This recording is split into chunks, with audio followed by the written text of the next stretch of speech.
Well, we're going to get rolling here. We're a couple minutes behind, so we're going to go right into this. This is our opening panel. We're going to talk about just kind of the state of the college sports industry as a whole. It changes every year, so we like to have this kind of general, high-level discussion to kind of kick things off. As you kind of track it through each year, it's grown from just networks doing events to now schools are doing events, even on a big linear network like ESPN when you talk about the SEC network. We've got a great panel here with us today. Why don't we start here at the end with Stewart from IMG College. Stewart, why don't you tell us a little bit about your position, which is still pretty new for you, and what exactly IMG College is doing to tackle the college sports content and digital side of things. Certainly. First, thanks for having me. My name's Stewart Marlborough. I'm with IMG. I've been with them for about 6 months now. My role is head of digital for college for IMG. I joined after the WME-IMG merger, and they brought me on board from a company called Demand Media in Santa Monica, where I was EVP of media for a bunch of consumer-facing websites and monetization practice. So they asked me to join, and it was a rare opportunity to join the combination of WME and IMG. And I was really excited about the opportunity both within college and the college sports space, which is very exciting for me personally, but also the overlap of the entertainment business coming together with that. And when I look at it, I think for me, that's where the large opportunity is, taking college sports and the entertainment to the next level with the combination of the two companies. Joe, friend of the show, you've been here a few years with us, and Learfield just continues to expand. It seems each year more schools under your direction. You added Sidearm Sports this year to the collection. What's the year been like at Learfield, and what are some big changes you've seen so far this year? Well, I think the biggest changes are just growth in college sports and the interest in the game, and the game is broad. It's not just college football, men's basketball, it's all sports. We've seen not only at the network level, like ESPN and others, but at the local level, there's no greater time for our sport and our sports, and we're just excited to be able to represent some great colleges around the country. Sure. John, you're in a very interesting position on the digital side at ESPN. Obviously, ESPN has been a juggernaut in the college space for decades, going back to the birth of the network. But on the digital side, you're really getting the chance to kind of tackle that long tail of all that content that doesn't necessarily make it on the linear channels. That's right. And you're working very closely with schools in order to produce that content. So what's it kind of been like being at the crosshairs of all of that? Yeah, it's been interesting, Brandon. So thanks for having me as well here. I'm really excited to be here. What you're really talking about is ESPN3 and the growth of ESPN3 over these past 6 or 7 years, and in particular over the last 3 years. So in 2012 is when we launched our college production initiative, and we've seen that grow from 2 schools producing a couple of events out of their control rooms on campus to about 40 schools producing about 1,300 events coming from college campuses. So, and we've not only seen that output grow tremendously, but we've also seen the interest from an audience grow as well. So, and I think we're just the tip of the iceberg. Great. And last but certainly not least, Mike down at the end. Mike, everyone here in the room got to see how impressive the College Football Hall of Fame has turned out here in Atlanta. What's that been like for you, that experience of putting it all together? It came together really quick. I remember we went on a tour with a few folks here last year, and there was a lot of, they're really going to get this done by August? And sure as heck you did, and it's impressive. What's it been like being on the other end? You used to work in the university athletic department side. Now you're kind of culminating and grabbing content from literally anywhere you can get it. What's the experience been like for you? It's been great. We've had a lot of help in the building and a lot of great technology partners that have helped us pull that off. It's been interesting. We talked a little bit earlier about what we're trying to get out of what our digital strategy is, or our video strategy, and everybody's trying to get a little something out. Ultimately, I think ours is we want to tell the story of college football, and we want to drive ticket sales. And so, it's not a straight, it's an attraction business now is what I'm in. And I went from being telling the story on a college campus to telling a story on a college campus and trying to monetize it somewhat. So now I'm telling a story, but trying to use it to get people into our building to experience more. And then part of what that experience is that we're updating it constantly. So it's not, we like to use the term, it's not your dad's museum. We update stuff constantly, and that's a different workflow, and that's something that's taken some getting used to, and it's been a lot of fun, and being able to start something from the ground up and see it grow. Kind of leads me to my next question, but wanted to remind everyone in the audience, if you've never been to an SVG event, we highly encourage you guys to participate. So if you have any questions throughout the panel discussion, there's no questions at the end, put your hand up. I'll keep my eyes out, and please just fire away at these guys. More than happy to get your thoughts and takes on things. Quickly, Mike, you kind of alluded to a little bit in what is the goal of all of this content creation that's going on? And it's different for all of you guys down the line. In some cases, there just seems to be so much live content, even specifically out there, and it only seems like there's more to come. So, Stewart, for your IMG schools, what's the goal of just this girth of content that's being created right now? Start off with the easy questions, right? Yeah, exactly. Yeah, I would say this. I mean, the content creation should drive the goals of the institution for our clients, and that's what it should start with. And every institution has a different goal and different strategies for reaching that goal. And for video is one of those components. It's one content type to meet one strategy, to meet one goal. But I think my best advice from my clients would be really take the time to determine what that goal is, because video is a great tool, like technology is a great tool, like many things are great tools, but it has to be used in the right way for the right purpose at the right level. And if you do it wrong, it's going to hurt. And if you do it right, it's going to be a great asset. So it depends. Are you trying to build reach? Are you trying to build monetization and revenue? Trying to build your brand? Are you looking for linear distribution? It just depends what you're trying to do with it. And there's, like I said, it was not the easiest of questions to answer. You didn't solve it? No, that one's not solvable. Joe, a sidearm obviously added a really big interactive element to what you guys are going to do. Has that changed anything, and what is the goal for the schools that fall underneath the Learfield umbrella? No, it hasn't changed much, frankly. There are a number of great digital platform providers out there, and Sidearm is one of them. We just decided to partner with one, and which led to an acquisition. We think they're great. They're a true tech company, which is what attracted us to them, and they weren't really competing in our space, so I think that led to that acquisition. I think a little tail to the previous question into this one is the way I look at college content, if I were in your shoes, is try to look at it from a consumer standpoint. What am I trying to do? What's the fan experience? How can I reach those fans? What's in an organic way, some way that those fans aren't stretched to find the content that you're producing. This room produces tons of incredible content, and frankly, a lot of it doesn't get seen, or at least at mass levels. And our goal is to get that stuff out there on a larger level. Social media distribution is important.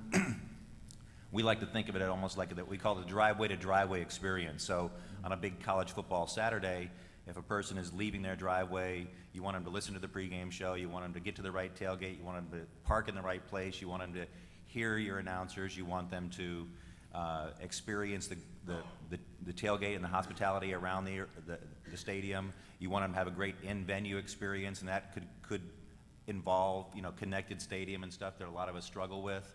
The post-game press conferences, and ultimately till you get to that driveway home, that's the way we would like to look at it, is how can you best serve that fan who wants more and more and more content every day, but we struggle to get it to them on the right platforms, and that's what we're trying to help our schools do. Right. Yeah, I think it was a couple years ago at this summit, Jack Swarbrick, the AD from Notre Dame, had said that content may be king, which is an old adage, and you see it up there on the board, but it's really distribution that's kind of the key to all this now. And it was at NAB, and Bob Bowman from MLBAM was saying that if content is king, then distribution is queen at this point. And that kind of leads real nicely into John, because when schools get the opportunity to put that ESPN brand not only on their graphics, but also to be on that ESPN3, I'm not sure if Monmouth University is in the room, but Monmouth did a national signing day that was on ESPN3, and it was like Clemson, Auburn, Alabama, Monmouth, and you're like, that's an incredible opportunity for them. So what's it been like working hand in hand with those schools who are jumping at this opportunity to work with you guys to get that key distribution outlet? Yeah, it's been fantastic. I mean, just from a goals perspective, I could just answer that question as well. As I think it's important is, from ESPN standpoint, our core goal as a company is to serve sports fans. Very simple, and we think that the sports consumption shouldn't be limited, or choices shouldn't be limited by the constraints of a linear television. So put the best games on ESPN. What ESPN3 provides us to do is to actually serve more sports fans than we've ever been able to do before. And then with the school productions and the partnerships that we have, and the Monmouth example that you mentioned, we're able to do that at a scale that was unimaginable 4 or 5 years ago. And then to see folks like Monmouth and the 40 other schools that have stepped up and are taking advantage of this, and now seeing their content adjacent to SportsCenter within Right. that Watch ESPN app on ESPN, and Florida State signing day when it's Monmouth, things like that is pretty incredible. And I applaud everybody in this room that's participated up until this point, because I think that, again, it's just the tip of the iceberg here. Sure. So Yeah. Mike, I know it's a little different for you, and you kind of outlined the goals a little bit in that you wanted to create a new experience at this Hall of Fame. But I guess the question for you is, where's kind of the dividing line in the content that you're going out and creating and the content that you're working with schools to supply you on? And I'm sure there's a lot of people in the room that would love to supply you with content, so here's your opportunity to ask them for it. I bought a stack of business cards. It's about this height, so I may be passing them out. We have to do it from a lot of times, and we have to manage the whole rights issue. Because when we set our when we have our content release that we set in schools, we're going to use it inside the building for use in the attraction. So that means we don't have the ability to take we don't have the ability, if ESPN gives us a highlight, I don't have the ability to throw that into a television commercial and say, come visit the College Football Hall of Fame, Right. here's the Texas-Alabama national championship game. Could you do it socially either, or probably not? No, we don't. We can't use any of that stuff outside Okay. the building. So it's incumbent on my group to let's create stuff that we can use outside the building. One of the things that we did this year that was probably the most viral thing that we did was Snoop Dogg came as part of an ESPN event for his show that he did with his son committing to a school. Sure. We give all the celebrities tours, and we usually follow them around and videotape them. Some are better than others. Snoop was ridiculous. He Really? went through the whole tour. Could have been nicer. He's out there in his very expensive suit and his very expensive shoes, kicking field goals, and we got a lot of mileage out of that. And that didn't involve anything that infringed on anybody's rights. Mm-hmm. He went through the exhibit just like any fan would, and we were able to tell the story of how much he enjoyed the building. That's the kind of things we have to do. We have to be a little bit,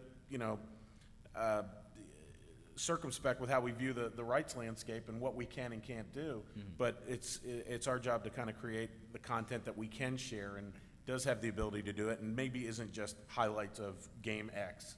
Right. Snoop Dogg is instant marketing. Can't go wrong with Snoop. Madden tournaments, Hall of So the Fames, clear whatever you lesson, can put them on. clear lesson is just invite Snoop to Yeah. every one of your games. Exactly. Whatever you're doing, get Snoop Dogg there, and it'll take off. Any questions from anyone in the audience so far? Don't be shy. All right, we'll try again in a little bit. You alluded a little bit to the social side of things, Mike, and I'm not sure for Joe and Stewart if you guys are encouraging your schools to do anything unique for social. I think there's kind of a changing attitude as we get more intelligent about how to use social media, that it's not, you don't just create one video piece and just sneeze it across every social media platform that there is. You kind of are custom building things towards specific. It's different for Facebook, it's different for Twitter, it's different for, God forbid, if you're using Snapchat. What are you encouraging some of your schools to do as far as creating more digitally conducive content?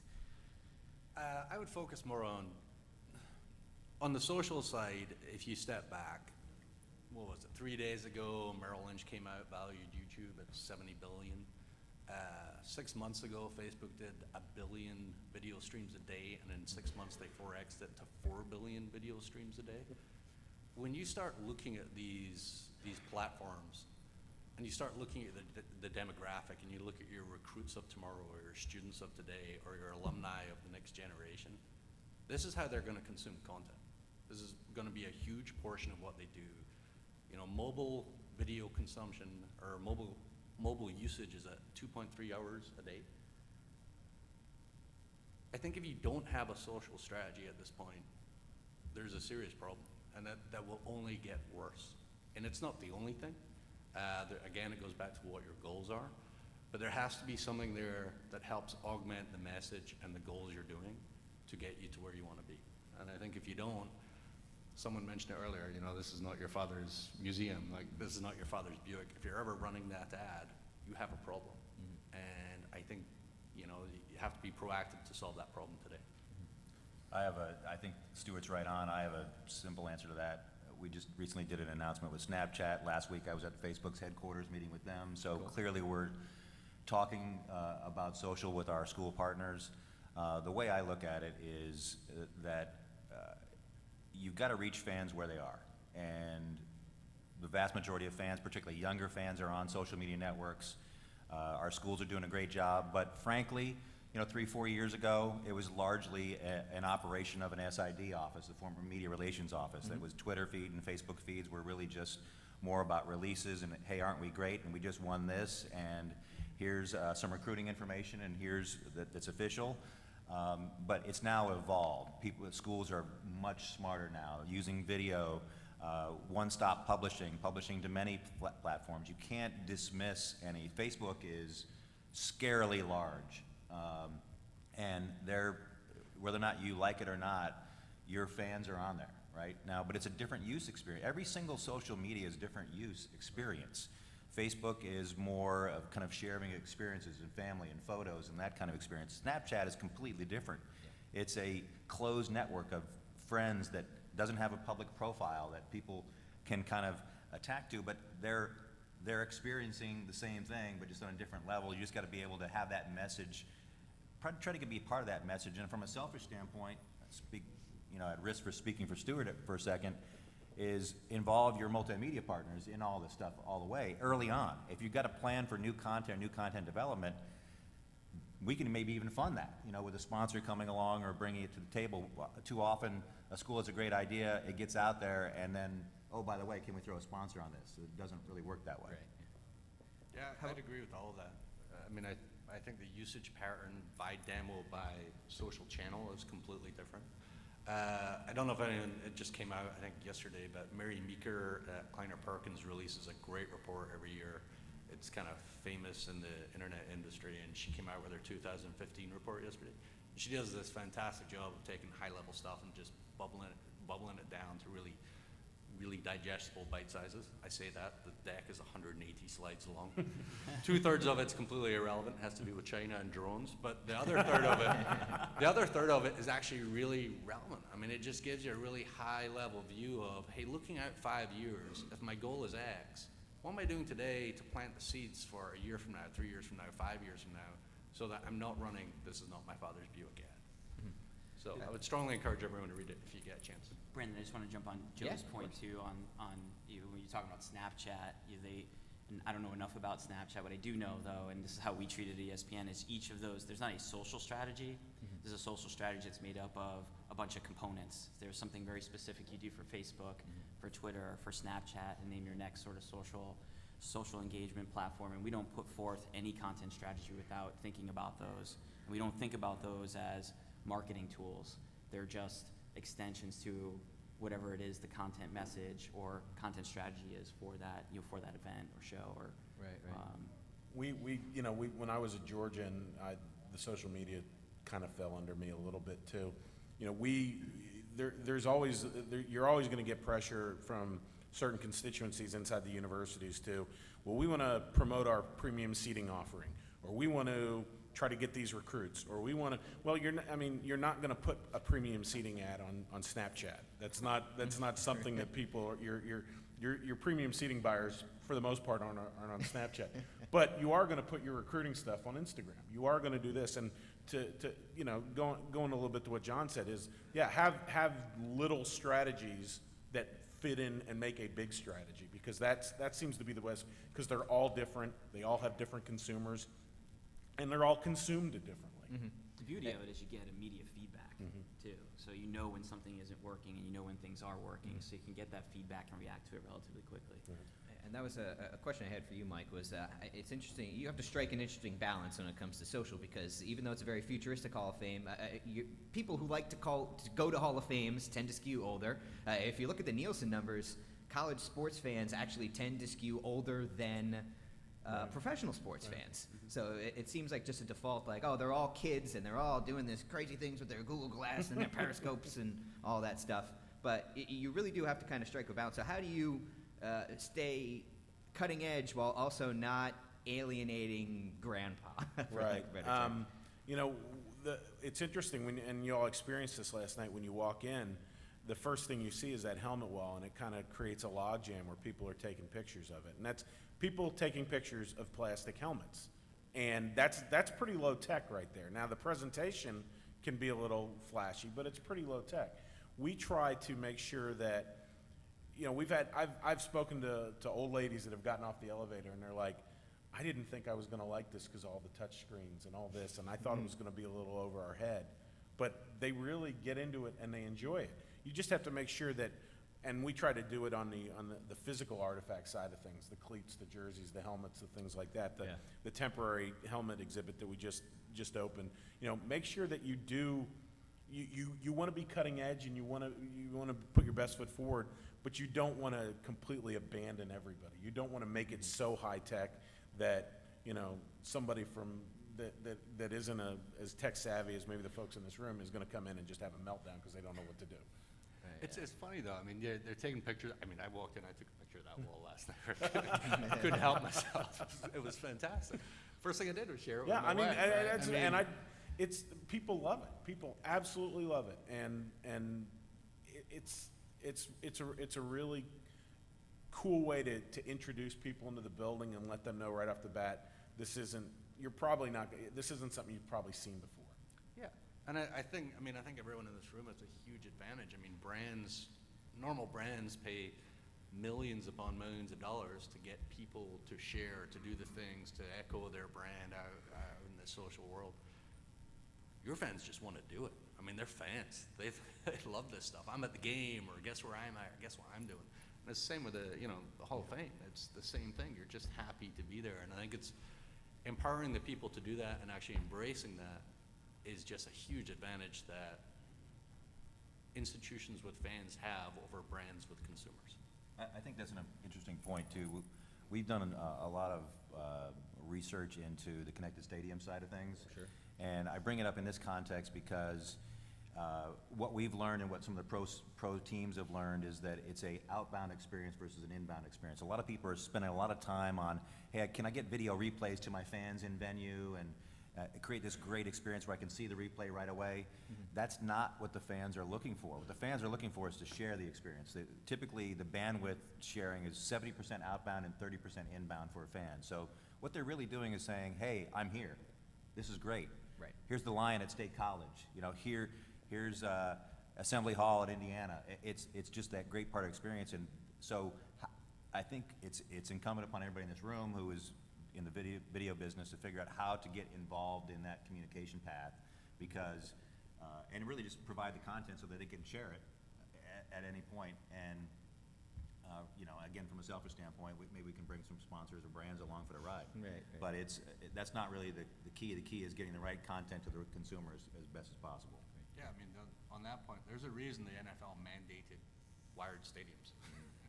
And I think they have about a year to comply or something like that. And you look at MLB and with the MLBAM, I think they got like 2/3 of the stadiums wired. There's a reason they're doing that. It's a huge opportunity, for your brand to get out there, but also to your point, to bring along sponsors and to give monetization in a channel that you control and you own. There are some schools still and athletic directors, frankly, that are avoiding it. Their narrative is that we don't want people looking at their phones. We want them looking at the field or the court. Mm-hmm. The problem is you can't stop that. Right. There was a cathartic moment, I think, about 5-6 years ago. I think it was a Washington AD who said it started to rain and everybody, typically would stay out there, but they went into the concourses. And the reason why they went to the concourses is because their phone was getting wet. So it's a whole different kind of fan experience. And I think people have to realize that whole consumer experience is different now. Just adjust to it. Any audience questions at all? Anyone? Yes, Scott. So we've got 3 rights holders up here doing 20-year deals with universities with technology that's changing every 6 months. And I know some universities, they can only use 20 seconds of footage or a minute of footage per game, and the schools can't really leverage that because they don't have the rights to it anymore. So how is that going to get addressed? I'll take, at least from Learfield's perspective, yeah, it's an interesting situation. The way we look at it is we have a great partnership with our college. You know, in some cases it may be 3 more years, in some cases it may be 20 more years. We look at it almost like a hunting license. We've got a hunting license to go out to figure out how to best get your brand in the market. And if that's going to be creative, innovative ways to expand on the rights that are on a piece of paper and a contract, then we have that open discussion with the college about what to do next. There may be some opinions in some cases. The college say, hey, you know, I'm not sure those are your rights. Those might be our TV partners, those might be somebody else, but maybe it is your rights. But all we care about is figuring out exactly the right way to take that to the next level. What we don't want to see happen is not innovate and not create the right content, not get it out to the fans because there's rights restrictions. I think that's not good for anybody. But I encourage schools and individual schools that are here to work with your conference office, because this is a video conference. Largely the video rights are controlled by the conferences. And they're doing some great work out there with these networks and other areas, and ESPN's very involved in that business as well. I encourage the schools to work with them versus being this combative of, this is a conference right, here's a school right, maybe you just get 2 minutes of highlights and you can maybe use it for a coach's show, but that's all you can do. Well, let's just collaborate, let's figure out what we can do, because there's fans of Notre Dame, or in a conference in the ACC, there's fans of Notre Dame. They may not be an ACC fan, but they certainly are a Notre Dame fan. And so how do you deal with that? You know, what you don't want to do is force them into a conference situation where they don't want to go there, but make sure that they get it there. But there are rights you've got to manage, and it's a bit of a minefield, and we try to work through it, but it's been pretty good so far. I agree with Joe here. I think we probably could do a better job, you know, from conference, broadcaster, and school to work better together, not necessarily worrying about what the contract says and in the rights layout, and figuring out the best way to actually get that content out there. And by the way, protect it, because I think one of the biggest issues that we have is not necessarily what's the school doing, what's the conference doing, what's ESPN doing. It's what is everybody else doing that has no claim at all to those rights, and how do you reel that back in, or how do you take advantage of that? And that's a struggle that we deal with across the board. I'm sure everybody in here deals with across the board. It's probably the most frustrating thing today, and has not been figured out. We need to. Anyone else? All right, guys, we got a couple minutes left. I guess the question will be, what do you foresee coming down the road over the next few years? Is it simply more? Is it just more live games, more schools doing live productions, more people buying gear and doing stuff? Or is it something else? Well, is it just sheer growth at this point? Well, you were talking, you know, and we were talking about different technologies. You know, one of the things that's come up here in the last 6 months, 6 weeks, Periscope. You know, you've got fans going to get live games, and they're live streaming action from games. I watched an inning of a Phillies game one night on Periscope just to see what it was what it would look like. Yeah. You know, that obviously impacts rights holders. You know, but from the same token, you know, we had an issue where you've got a non-televised event. Well, is it okay then? Well, if you go to the letter of the law in the contract, no, it's probably not okay. But is it really hurting anything? Is it, you know, a weekday tennis match? If you want to put a match point on Periscope, is that a big deal, or is it not a big deal? You know, the schools love the exposure. It's a little bit of a creep in on the rights argument, you know.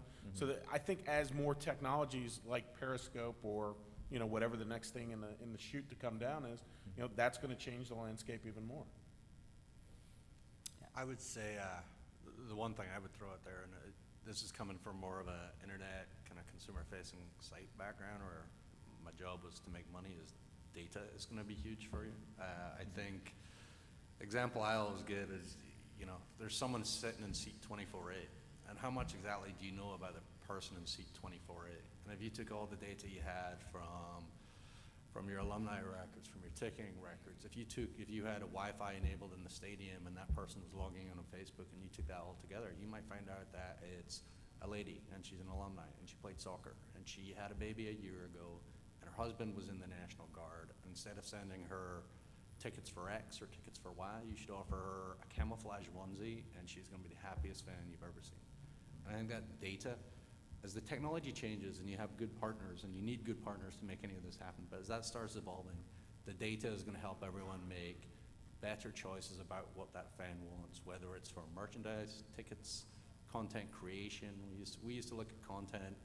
Every piece of content we used to make, we used to look at how many views it got, what was the ROI, what was the cohort, what was the performance, what was the demo reach, and then we'd adjust what we did every single day. And I think with brands as strong as the brands you have, I think that's data is going to help make that a reality. Really just echo what Stewart said. I think data is going to be huge, and it could even be simpler in a lot of ways. We and our school partners already own a ton of data. Everything from your e-commerce to subscriptions online to your alumni and your donor databases to your ticket holders, obviously. And none of those databases talk to each other for the most part, none of them. And then you match that with that in-venue experience. If you've got a mobile app or you've got the ability for people to sign up, iBeacons in venue, those kinds of things that allow the fan to get engaged with the content. And it's not just about these buzzwords of engagement and platform and paradigm and whatever.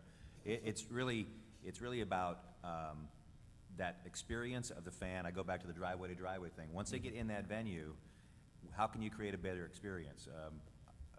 I want that camouflage onesie, by the way. That sounds like a great. I'm sure you'd look great in it, by the way. Yeah, it would be awesome. And right now I just skeeved out probably everybody in the room. But that experience of being able to have a connected experience. Right now I live in Dallas area. I go to American Airlines Center where the Mavericks play. Because I go to a certain number of games, when I present my credit card at the concession stand, they know not only who I am, but what I typically order. And that kind of scares some people, but then that allows you to go back and, hey, this guy ordered 4 hot dogs and 4 Cokes at the last game. Let's add that to a season ticket package, or let's add that in a certain way to be able to make it smarter. And now you can actually bring that season ticket level up, and you've committed them to a certain number of concessions, and now you've got a whole different kind of ecosystem. So I think data is going to be huge. And one comment on Periscope too is, I think that's still early stages. I think we should be experimenting with that. I think it's I actually probably broke the law. I periscoped the Pacquiao Mayweather fight to probably 100 to 150 people throughout most of the fight, and really as an experiment to see how it worked. That's a little bit different, right? You've got payment, you've got people paying a large amount of money. It won't make a dent until people are expecting to find the fight from Joe or whoever that consumer is. That then changes the game. Once that happens, then I think we've got to really pay attention to a lot of these rights issues. But it's interesting, the same week MLB came out and said, knock yourself out, periscope yourself out. You've got the NHL or other sports that are saying, whoa, whoa, whoa, we're not really sure this is the right thing. And then you've got, the PGA Tour has different issues. Sometimes they tape delays from their coverage. So it's going to be an interesting landscape. Yeah, I look at a Periscope too as today as an additive piece to what we're doing. I think what we think about long term is just the expectation of fans, and at some point we might be at that point today that the idea that tennis match on a Thursday afternoon that I can't watch it, although there might be 3 people in the country that might want to watch it, that I can't watch it, that's unacceptable. So we have to do everything we can to make sure that experience is there, and then only get that content to the folks that want it on the platforms that they want it, but then put it out there in the highest quality that we possibly can. That's what we're focused on. Okay. All right, I think that'll wrap it up for this panel. A great start to the show. Thanks, everybody. Really appreciate the time.